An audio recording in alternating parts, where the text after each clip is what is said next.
This video is brought to you by Airsoft Master.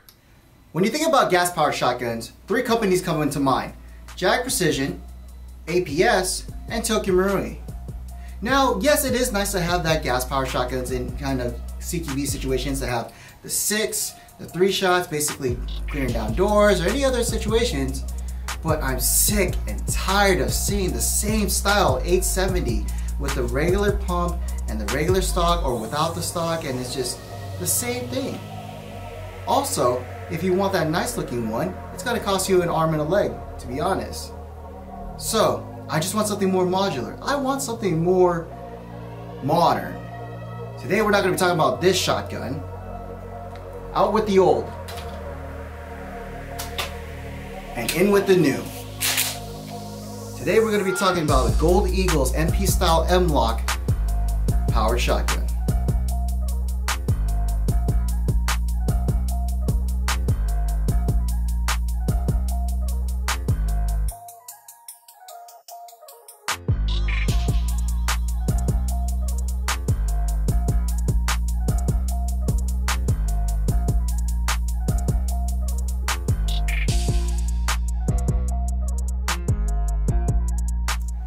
Hey guys, welcome back to Airsoft Masters, and just like we always do, let's work our way from the front to the back, starting off with the barrel itself and the magazine tube.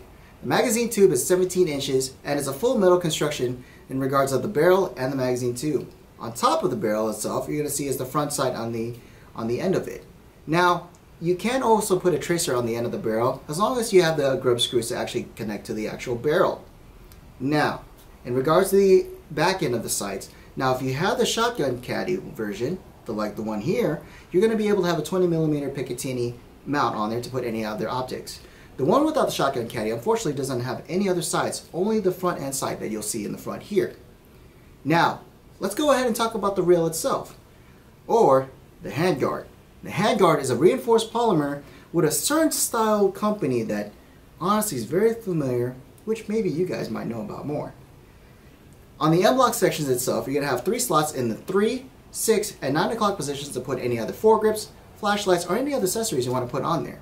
Alright guys, since we already talked about the actual front end of it, let's go ahead and work our way to the receiver itself. Now the receiver is also faux metal, just like the shotgun caddy, and as well to that, that's where you're going to be putting your actual shotgun shells in, just like any other breacher. To get into it, you're going to notice that in the button right next to the trigger guard, you're going to open it up and you'll be able to put your shell in. And basically, just like any other shotgun, plug and play. Now on the other side of the shotgun itself, you're going to notice that you actually have the breacher or the extractor side of the actual shotgun shell in real steel. Now on this side for the airsoft, it actually opens up and reveals your selector for either 3 or 6 shot depending on whatever your selection is. Just go ahead and basically move that indicator itself by pushing forward or back for whatever desired shots. Now for in regards of your selector or safety wise, in regards to the shotgun, inside of it, right next to the trigger guard, you're going to see is this little button. Now, the way to know if it's either safe or not, when you see the red ring on the actual end of the button, it means that it's ready to fire. To put in safe, just push the button itself and you should be good to go. Again, red ring, ready to fire.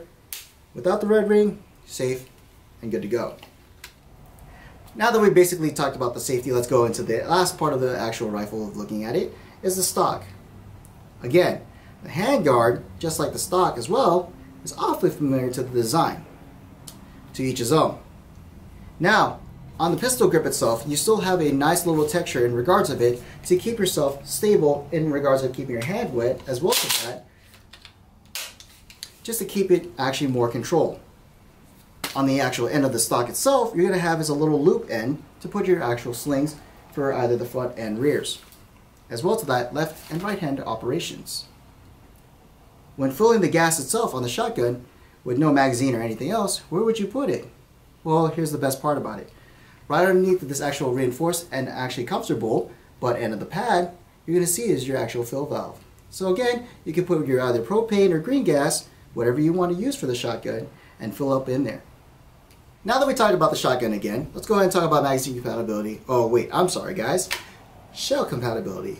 Now with the shotgun itself, you're going to be able to use any other type of shotgun shells, 30 rounders, in regards of it from getting from your springers, your Jag arm scatter guns, or even your Token Marui breachers. As long as they're basically 30-round shotgun magazines like these, you should be able to use it in regards of any types.